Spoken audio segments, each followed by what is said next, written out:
ANC Secretary General Fikile Mbalula says internal investigations show that junior staff members fraudulently signed an agreement with Ezulweni Investments for 2019 election material. And that's after the party was twice ordered by the courts to repay the over 100 million rand debt that it owes to the marketing firm. Party members this week prevented the sheriff of the court from attaching assets at Luthuli House. Let's unpack these developments, bring in political commentator Thembisa Fakude, who joins us via our video link this morning. And it's great to have you on the program as always, sir. Thanks very much indeed for making time. And what an eventful past day it's been for the ANC.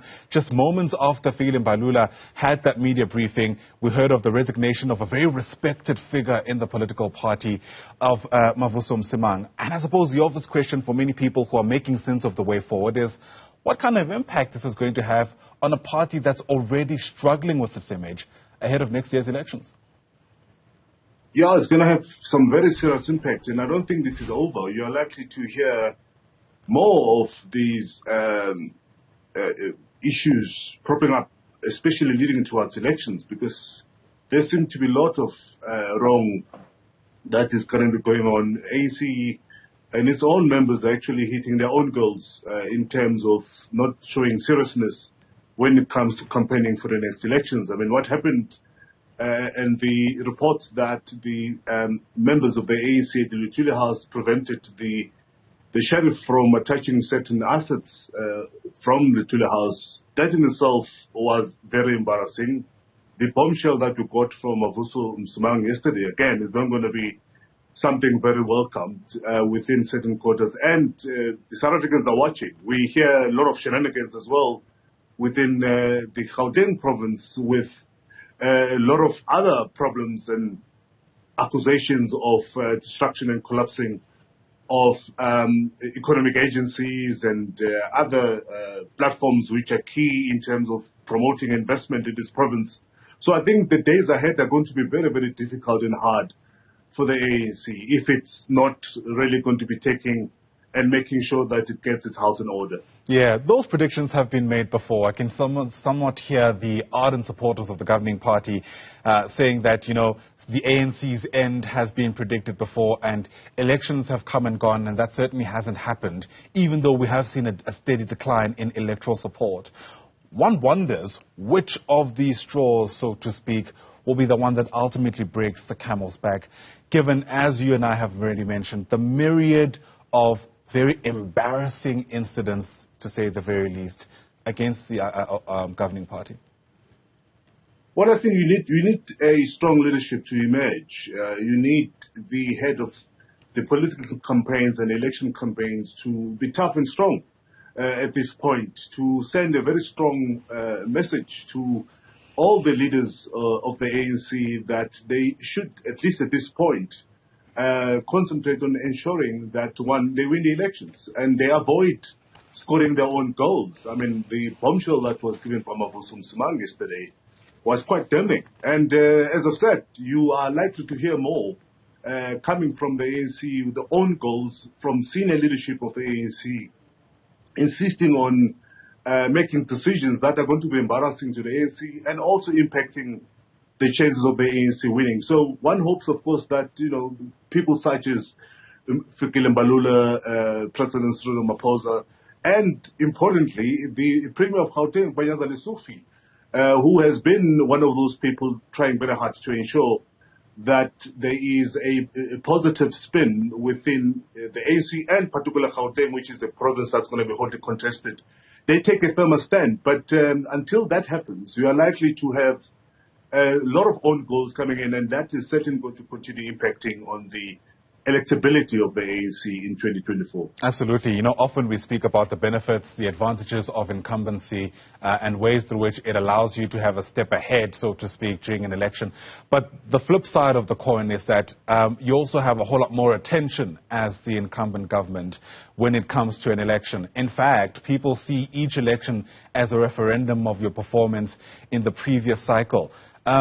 And one has to wonder whether the governing party is able to step up to that challenge in the way that it needs to, if they are to get this right, for lack of a better term, quite frankly.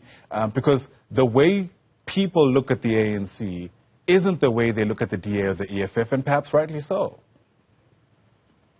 Yes, indeed. And I think for a very long time, many people feel that the ANC is on autopilot because there is no clear leadership. People continue doing as they please. And unless that is corrected, you are likely to see what you saw at the Luthuli House, and you are likely to even see more of these resignations from senior respected leaders of the ANC. But importantly, you are also likely to see people digging in their heels, particularly those that don't believe that they are, supposed to be listening to the leadership of the ANC. I mean, over the past couple of weeks and months, if you've noticed, is ANC's own leadership that have been making and, having their own goals by making decisions that are totally in sync with the party that's seeking to be re-elected.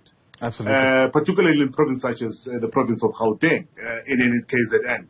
So until you have a situation where there's a strong leadership that puts this thing in control, and the president that's seen to be leading, you are going to continue having these challenges. And unfortunately, those are not going to help in terms of bringing the ANC back in 2024. But for me, what is even more worrying is that the province of Gauteng is facing lots and lots of challenges. And if the province of Gauteng really does go to the other direction, chances are in the next coming years and in the next elections, we might just see other provinces following suit. So it's important that the ANC, particularly the Secretary General of the ANC and the Presidency, puts some measures and be tough at this point at least to ensure that, everybody else sings from the same hymn book. What you see at the moment, we're seeing people who have their own views and with their own beliefs and who believe that they can lead outside the center, and as a result, these are the mistakes that we see continually happening, and I think they are certainly going to hurt the ANC in 2024. Yeah, it's difficult to kind of gauge what the legal ramifications of the saga with Ezulweni Investments are, especially because there have been so many scenarios kind of projected about, including on places like social media. For one, there's been this claim made that there are some rules with the IEC that a political organization that faces liquidation cannot contest an election. We haven't been able to find that, and I should probably also mention that that claim has also been repeated even on this show, and it's important to also emphasize that upon checking, there actually hasn't been any of that kind of evidence. Do you kind of have a clear roadmap in your mind what would happen to the governing party, electorally speaking, if in fact this attempt by Ezulweni is successful and the ANC's assets are seized?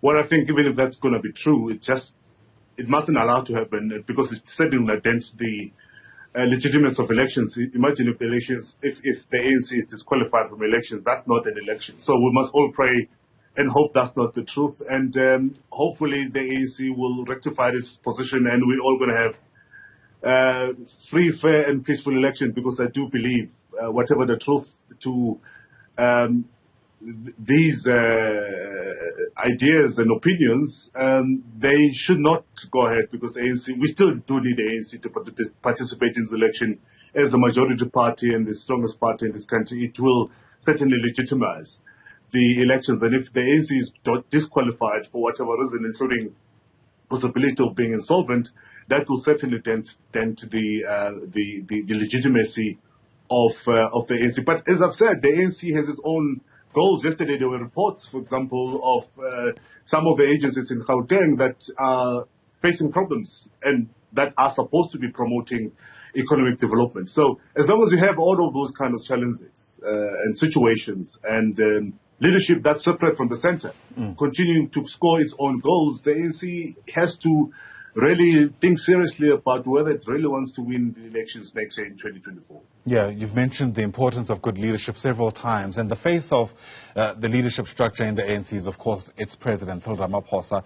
And I wonder, from a political strategy point of view, whether you reckon it's time for him to say something, as I say that, I'm reminded of a letter he once wrote at the height of our coverage of state capture, where he mentioned that the ANC is accused number one when it comes to a lot of these allegations. So this is a man who's clearly aware of the optics, who is aware of how all of this is landing, and one wonders what he ought to do given his position and given what's at stake? Well, he certainly has to say something. He certainly has to communicate and read the right act, particularly to some of the ANC members who either themselves continue to commit wrongs within the ANC, continue to miscommunicate the very clear direction of the ANC. So it's time that the person comes, and especially at this point, people such as the General Secretary of the ANC have to come out and be clear in terms of where we're heading to, because at the moment what we're seeing a lot of people pulling from different directions, and for me that suggests and points to a party that is suffering from the center.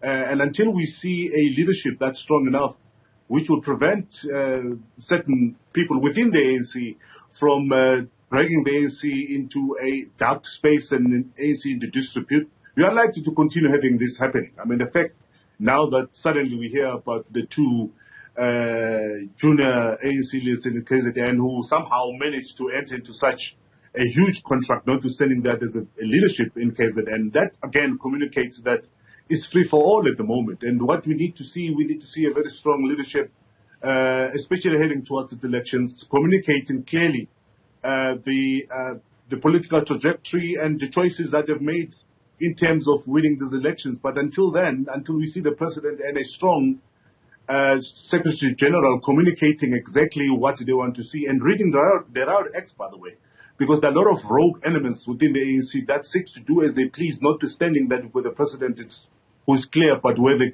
country is supposed to go, and the NEC that continues to be clear where the party is supposed to go.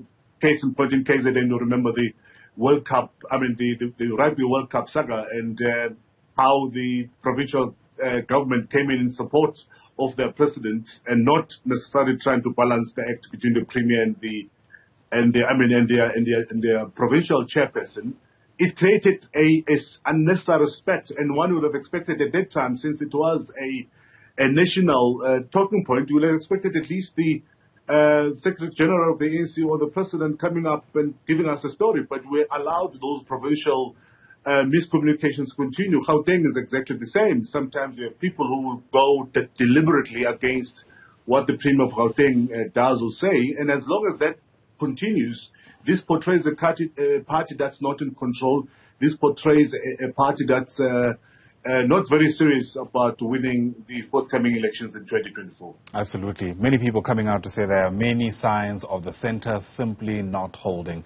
Thembisa Fakude, thanks as always for your insights. Appreciate your time on the AM report this morning.